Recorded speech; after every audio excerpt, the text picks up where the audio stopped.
Bonjour mes bien-aimés, et soyez bénis, que la grâce du Seigneur soit avec vous et que la paix abonde, n'est-ce pas, dans vos cœurs. Je suis encore le révérend Jean-Pierre Salavo, que vous connaissez déjà. Je viens pour la suite de ce que j'avais commencé à partager avec vous dans le livre de 1 Pierre au chapitre 1, le verset 10, où l'apôtre Pierre nous dit... il nous parle sur la grâce, il dit la grâce de Dieu, la grâce que nous vivons aujourd'hui, vous et moi, en tant que chrétiens. Il dit la grâce du Seigneur, les prophètes qui ont prophétisé. C'est-à-dire que la grâce avait déjà été annoncée par les prophètes dans l'ancien temps, dans l'ancienne alliance. Dieu avait déjà parlé qu'il allait visiter l'humanité par un temps merveilleux en donnant beaucoup de choses, n'est-ce pas, aux gens. Et la Bible nous dit que les prophètes qui ont prophétisé sur la grâce, ils ont fait de ce salut leur sujet d'investigation et de recherche. C'est-à-dire qu'ils ont étudié le temps pour comprendre quand est-ce que ces choses allaient arriver et beaucoup ont trouvé les réponses par rapport à leurs recherches. Alors je voulais dire aujourd'hui que beaucoup de choses, nous pouvons les obtenir, n'est-ce pas, dans la maison du Seigneur, si vraiment nous aussi nous faisons des investigations, si nous cherchons Dieu en profondeur, si nous faisons des recherches. Comme le dit la Bible dans le livre d'Ésaïe, cherchez l'Éternel pendant qu'il se trouve, invoquez-le tandis qu'il est prêt. Comment peut-on chercher quelqu'un qui se trouve déjà là? Comment peut-on invoquer quelqu'un qui est à côté? Parce qu'on invoque celui qui est si loin, celui qu'on a du mal, n'est-ce pas, à voir, à découvrir. C'est celui-là qu'on invoque. Mais la Bible nous dit, cherchez l'Éternel pendant qu'il se trouve, invoquez-le tandis qu'il est prêt. C'est-à-dire que le Seigneur nous appelle à aller en profondeur avec lui, à ne pas rester sur la surface, comme beaucoup de chrétiens qui ne restent qu'au bord de l'eau, ils ne vont pas au large. Beaucoup de personnes restent en surface un peu de manière superficielle. Dieu, il faut le chercher en profondeur, il faut le connaître, il faut savoir ce qu'il veut pour vous. Toutes les promesses qu'il vous a faites vont se réaliser si seulement vous le cherchez de manière assez approfondie. Et comme je disais, quand un enquêteur de la police ou de la gendarmerie, n'est-ce pas, il fait son travail d'enquêteur, quand il mène les enquêtes pour un dossier, il cherche des éléments, il va en profondeur, il fouille partout, il a les oreilles, n'est-ce pas, braquées vers tout ce qui arrive comme fuite, parce qu'il veut connaître la vérité par rapport à la situation dont il est enquêteur. Donc voilà, dans la parole de Dieu, l'apôtre Pierre nous dit, les prophètes ont fait de ce salut, le salut par la grâce, un sujet d'investigation et de recherche. C'est-à-dire qu'ils se sont vraiment investis dans l'affaire pour comprendre le temps, les moments, les circonstances où la grâce de Dieu allait se manifester. Et aujourd'hui, je voudrais partager avec vous, surtout pour s'il y a une femme qui n'a pas d'enfant, s'il y a un homme aussi qui n'a pas d'enfant avec sa femme, et je voulais qu'on partage l'histoire de Anne. Hein, Anne, la maman du prophète, le grand prophète Samuel, le prophète des rois, c'est lui qui a prophétisé, le prophète de la cour, le grand prophète qui a amené beaucoup de rois, n'est-ce pas, sur le trône, comme Saül, comme David.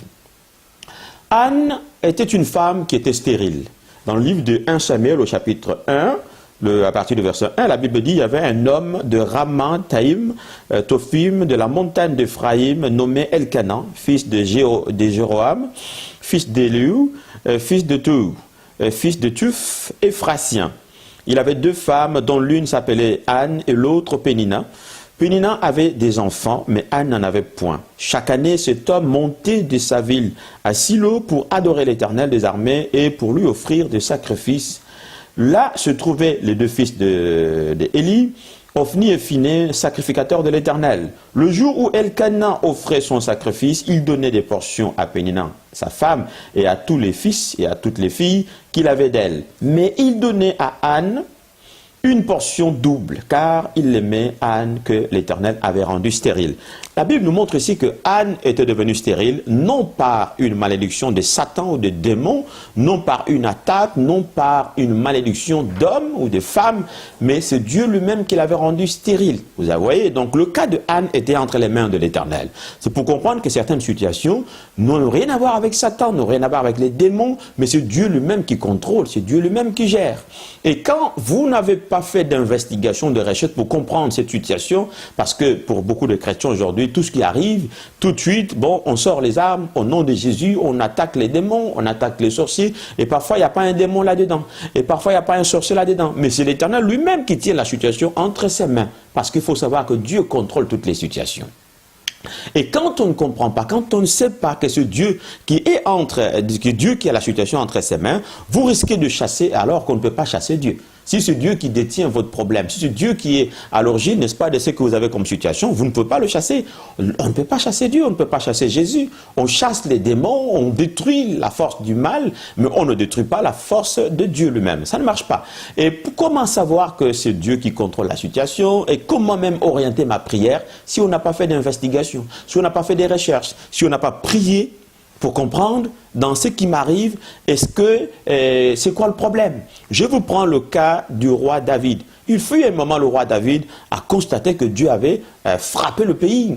Il avait frappé le pays par une malédiction financière. L'économie était en berne, rien ne marchait, plus rien ne marchait dans le pays.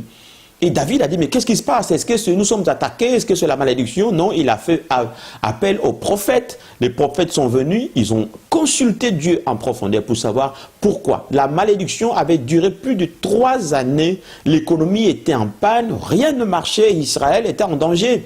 Et c'est comme ça que le roi David consulte Dieu au travers des prophètes. Et Dieu lui révèle que cette situation, c'est moi-même qui l'ai bloquée à cause de ton prédécesseur, le roi Saül, qui avait massacré les Gabaonites. Et il n'a pas respecté l'alliance qu'avait conclu Josué dans l'ancien temps avec les Gabaonites. Lui, il les a massacrés et moi, je regardais, voilà, j'ai bloqué le pays.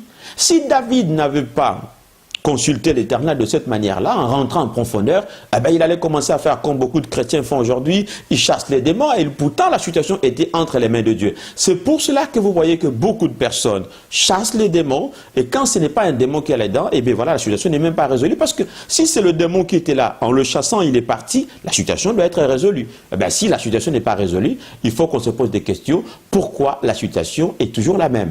Parfois, c'est Dieu lui-même qui détient la situation entre ses mains. On nous dit ici dans le livre de 1 Samuel au chapitre 1, l'histoire de la femme Anne, que cette femme était stérile de par l'Éternel. C'est l'Éternel lui-même qui l'avait rendue stérile. Vous vous rendez compte, mes amis? C'est Dieu qui avait rendu Anne stérile. Elle ne faisait pas d'enfant, son mari l'aimait beaucoup, mais laissez-moi vous dire aussi que tout l'amour que lui portait son mari ne pouvait pas remplacer le désir de cette femme d'avoir un enfant. Quand une femme a besoin d'avoir un enfant, rien ne peut remplacer cet amour, ces désirs-là. L'argent ne pourra pas combler ce vide. Même si elle adopte, n'est-ce pas, des enfants, mais parfois, ce n'est pas vraiment ça ce qu'elle veut. Elle veut ressentir en elle les douleurs de l'enfantement. Elle veut devenir mère. Elle veut vivre ce que les autres femmes, n'est-ce pas, vivent quand on donne la vie. Quand on donne la vie à un être qui vient d'arriver, un être nouveau. C'est tellement beau, c'est tellement merveilleux. Et c'est ce que Anne recherchait. Son mari lui donnait beaucoup plus d'argent qu'il en donnait à la femme Pénina qui avait des enfants. Donc toute la famille, toute la maison de Pénina gagnait 2 fois moins que ce que Anne seule gagnait. Mais le cœur de Anne n'était pas guéri, mes amis. Parce que déjà, Pénina l'a mortifié avec des injures, à l'insultant, tu n'as pas d'enfant, comme c'est ce qui arrive souvent. Quand on n'a pas d'enfant, eh on est mal regardé par certaines personnes. Et c'était tellement difficile.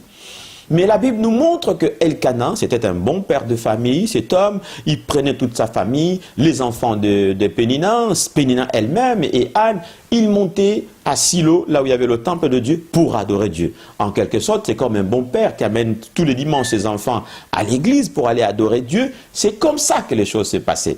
Mais la situation n'était pas changée. Et je crois bien aussi que Elkana priait pour sa femme, Anne, qu'il aimait beaucoup. Mais Dieu n'avait pas guéri la situation. Et Anne pleurait beaucoup. C'est pour dire aussi à quelqu'un que ce n'est pas parce que tu pleures que la situation va s'arranger. Beaucoup pensent qu'en pleurant, ils vont trouver la solution. Non, Dieu ne marche jamais sur le chemin des pleurs. Dieu ne marche que sur le chemin de la foi. Anne avait beaucoup pleuré. Pleurer. Si Dieu agissait parce que nous pleurons, alors tous les pleureurs du monde, tous les malheureux du monde seraient déjà beaucoup bénis parce que Dieu écoute les pleurs. Non, Dieu n'écoute pas les pleurs, il écoute d'autres pleurs, des pleurs de la foi. Et ici, nous voyons que quand Anne a pleuré plusieurs fois, un jour, elle a pris la décision. C'est là où je voulais en venir. Elle a pris la décision d'aller au temple seule. Elle a laissé son mari. C'est pour vous dire aussi, mes amis, que certaines situations, parfois ceux qui sont avec vous ne vous comprennent pas ou ne vous comprendront même pas. Malgré tout ce que vous leur dites, et parfois il y en a qui viennent même avec des versets pour vous donner des versets parfois, pour vous condamner même. Vous voyez, c'est vous qui souffrez, mais on vous dit, mais peut-être qu'il faut fouiller un peu dans ta vie, peut-être que tu avais péché. Il y en a parfois qui te ramènent encore plus loin, peut-être que c'est ton grand-père, peut-être que c'est ta grand-mère, et pourtant tu as déjà fait tout ce travail. Mais la situation est toujours la même. Anne a dit non, il faut que ça change. Je vais aller chercher Dieu moi-même, seul. Oh, Madame Anne, Madame Elkana. Donc elle est partie au temple. Voilà, nous sommes au verset 8. Hein. Elkana, son mari, lui disait, Elkana lui disait, mais écoute, je te donne beaucoup d'argent, tu es mieux que l'autre. Pourquoi tu es toujours triste? Mais monsieur, cette femme avait un désir. Vous savez, il y a des choses que nous désirons, d'autres personnes ne nous comprendront pas. Il y en a quand ils nous regardent, ils disent, mais toi tu es bien, regarde tu es bien, tu as ta femme, tu as tes enfants, tu es bien, mais j'ai d'autres désirs que toi tu ne connais pas. L'autre te dira, mais toi tu es bien, tu as une maison, tu as une voiture et tout. Non, j'ai d'autres désirs que toi tu ne connais pas. Et cette femme avait un seul désir, avoir son enfant. Je parle à toute femme qui m'écoute ce matin, que ton désir soit exaucé au nom puissant de Jésus. Que Dieu te donne selon le désir de ton cœur. Qu'est-ce que Anne a fait? Qu'est-ce qui a débloqué la situation dans la vie de Anne? La Bible nous dit au verset 9, nous sommes dans 1 Samuel, maintenant au verset 9, 1 Samuel chapitre 1 verset 9, Anne se leva après que l'on ait mangé et bu à Silo. Le sacrificateur Élie était assis sur un siège, près de l'un des poteaux du temple de l'Éternel. Et l'amertume dans l'âme, elle pria l'Éternel et versa des pleurs. Elle pria l'Éternel, elle versa des pleurs. Ça n'a pas arrangé la situation. Ça, faut même oublier ça. Dieu n'est pas là pour écouter nos pleurs. Non, il n'agit pas sur ce terrain-là. Il n'agit pas sur ce terrain. Mais écoute ce qui débloque la situation. C'est là où Anne fait des investigations. Elle a d'abord laissé son mari à la maison, sa rivale à la maison, tout. Elle a tout laissé à la maison. Quand on fait des investigations, quand on fait des recherches, on veut voir la profondeur, on veut connaître pourquoi. Parce que Anne, je crois, elle se disait, mais écoute Seigneur, je viens tout le temps au temple, j'apporte mes offrandes, je fais des sacrifices. Pourquoi j'ai pas d'enfants? Pourquoi elle a des enfants et moi j'en ai pas? Il faut que je sache aujourd'hui. C'est comme ça que là, quand elle vient traiter un marché avec l'Éternel. C'est comme ça que moi j'appelle ça. Elle vient faire une affaire avec Dieu. Hein, au verset 11. Elle fit un vœu en disant, Éternel des armées, si tu daignes regarder l'affliction de ta servante, et si tu te souviens de moi et n'oublie point ta servante, et si tu donnes à ta servante un fils, je le consacrerai à l'Éternel pour tous les jours de sa vie, et le rasoir ne passera point sur sa tête. Voilà ce qui a débloqué la situation de Madame Elkana, Anne. Ce qui a débloqué la situation, c'est un acte de foi. Anne a compris que non, les pleurs n'ont pas changé. Les pleurs n'ont rien dit. Et si je suis seulement mon mari qui continue à me consoler avec des cadeaux, moi je cherche un enfant, lui ce qu'il trouve bon de me donner c'est des cadeaux, c'est des brebis, c'est des bijoux, mais ça ne change rien dans ma vie. J'ai besoin d'un enfant. J'ai besoin d'un enfant. Ce que je veux moi c'est un enfant. Et c'est comme ça qu'elle a dit, elle a fait un vœu à Dieu que Seigneur, si tu me donnes un enfant, je veux te les consacrer cet enfant. Il sera à toi tous les jours de sa vie. Et il ajoute en disant, le rasoir ne passera pas sur sa tête. Le rasoir ne passera pas sur sa tête, c'était un vœu que l'on faisait à ce temps-là. Hein, on appelait le vœu de Naziréa, c'est-à-dire que quand quelqu'un fait un vœu de Naziréa, il est consacré à Dieu. Il fait tout, il devient une appartenance totale à Dieu, soit pendant un temps, soit tout le temps de sa vie. C'était comme ça le vœu de Naziréa. Et Anne a provoqué le cœur de Dieu. Ça, c'est des choses que le Seigneur aime. Ce genre de vœu, c'est merveilleux. Il dit, Seigneur, je vais te le consacrer. Ça, c'est un acte de foi. Comment quelqu'un qui n'a pas d'enfant, qui recherche un enfant depuis tant d'années, et quand elle aura cet enfant, elle va le donner à Dieu. Donc, elle va encore rester sans enfant. C'est là qu'elle a provoqué le cœur de Dieu. Et c'est ce qui a plu à l'Éternel. C'est ce qui a plu à notre Dieu. Dieu a vu le désir de Anne, il a vu plutôt sa foi. Dire que je veux, parce que le Seigneur aussi voulait voir si Anne allait obéir à ce qu'elle-même venait de dire. Tu me donnes un enfant, je te le redonne. Et d'ailleurs, le rasoir ne passe pas sur sa tête. C'est-à-dire que cet enfant sera consacré à toi. Il ne sera pas là pour mon bonheur. Il sera là pour ton bonheur. Et on a vu la suite. Samuel a appartenu à Dieu depuis l'âge où il a été sévré jusqu'à la fin de ses jours. Il est devenu propriété privée de l'Éternel. C'est pas parce que Anne a donné cet enfant-là qui compte, mais c'est la manière dont elle a traité son affaire avec Dieu. Ça, moi, j'appelle ça vraiment une investigation, une recherche. Parce qu'au départ, elle n'arrivait pas à avoir cet enfant. Au départ, ses prières n'ont pas donné cet enfant. Au départ, ses jeûnes, ses fréquentations de temple n'ont pas donné un enfant. Mais ce jour-là, elle est partie prier seule. Elle a laissé son mari. C'est un acte qui dit, c'est une manière de montrer que Anne voulait connaître elle-même la vérité. Et c'est là où Dieu a débloqué la situation. Et c'est là où Anne a compris que mon problème était entre les mains de Dieu. Et comme mon problème est entre les mains de Dieu, il faut que je traite avec Dieu. Et je ne peux pas traiter avec Satan, je ne peux pas traiter avec la famille. Ça ne changera rien puisque la situation est entre les mains de Dieu. Comment vous cherchez les réponses à des situations que Dieu lui-même gère? Au lieu de vous approcher de Dieu, vous cherchez à accuser qui que ce soit, vous cherchez à accuser, n'est-ce pas, vos parents, vous cherchez à accuser vos ancêtres, vous cherchez à accuser, je ne sais pas qui. Approchez-vous de Dieu, cherchez-le en profondeur. Priez Dieu. Allez, n'est-ce pas, dans une dimension beaucoup plus approfondie. Vous voyez, toute la journée, Anne est restée dans le temple. Elle a fait toute la journée seule dans le temple. Même l'homme de Dieu qui était assis, l'homme de Dieu a regardé, il a vu que Anne a prié pendant longtemps. Elle est restée là pendant longtemps. Nous sommes dans 1 Samuel au chapitre 1, verset 11, 12 maintenant. Verset 12, comme elle restait longtemps en prière devant l'Éternel, Élie observa sa bouche. Élie ne regardait que la bouche parce que la femme ne parlait pas à haute voix. Quand quelqu'un a un problème avec Dieu, n'a pas besoin de crier, à haute voix pour qu'on entende. Parfois vous avez crié au lieu que les gens aient compassion de vous, les gens ils se moquent de vous. Priez auprès de Dieu. Et quand vous criez auprès de Dieu, ce n'est pas la bouche qui crie, c'est le cœur. Anne a fait crier son cœur. Les lèvres se remuaient seulement. Elle remuait les lèvres, mais au fond de son cœur, elle répandait d'abondantes prières. Que Seigneur, si tu me donnes cet enfant.